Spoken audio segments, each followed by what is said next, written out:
Welcome to the ArmaniTalks YouTube channel. I'm your host, ArmaniTalks. In the channel, I'm covering communication skills for you to level up your way with words and become much more articulate. In today's episode, we're going to be talking about the number one trait of a masculine man.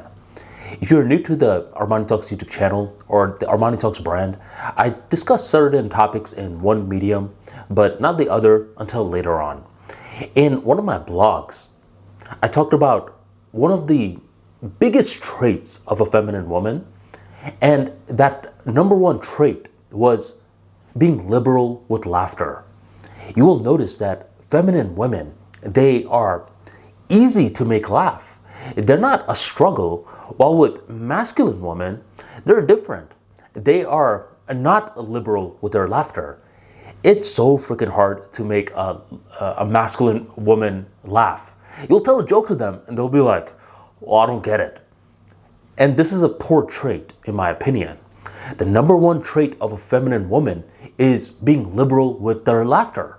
And from this trait, a lot of other things happen where they bring peace to a man. They are fun to be around. They are socially intelligent. All those other traits are born from being liberal with one's laughter. What's this version for a man? I believe the number one trait of a masculine man is dissatisfaction. Now you may be thinking, wait a minute, that doesn't sound like a good thing. And I would say it's not a good thing in many ways, because being dissatisfied can either turn you into a whiner or it can turn you into an elite problem solver. And I would make the argument that all masculine men, they are dissatisfied in many ways. You may think, wait a minute, Armani, I've watched your YouTube videos before and you talked about the benefits of being grateful. I mean, being grateful and being dissatisfied, they seem to contradict one another. But not really, because I also say that if you're too grateful, what will happen is that you will be a little content. You don't want to do anything. You don't want to conquer the world. That's not a masculine quality. I think you need to sprinkle in gratitude in your life while still remaining hungry. And the way that you remain hungry is by being dissatisfied. I mean, think of it like this. Let's say you're a guy that is super content, especially with your career. Are you ever going to seek that promotion? Because if you are going to get promoted, then chances are you have to do more work or you have to take up more responsibilities.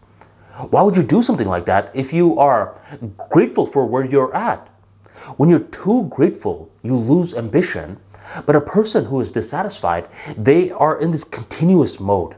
They're always thinking something else can be done. Something else can be done in different angles of their life. And that leads to elite problem-solving skills. Some girls, they often complain that their boyfriend doesn't want to hear them vent.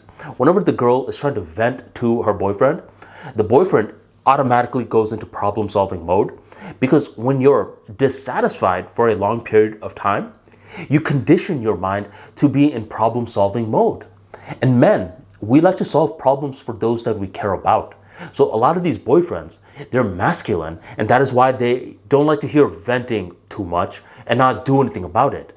All they are doing is they're hearing problems, so they want to do something about it. They want to solve it.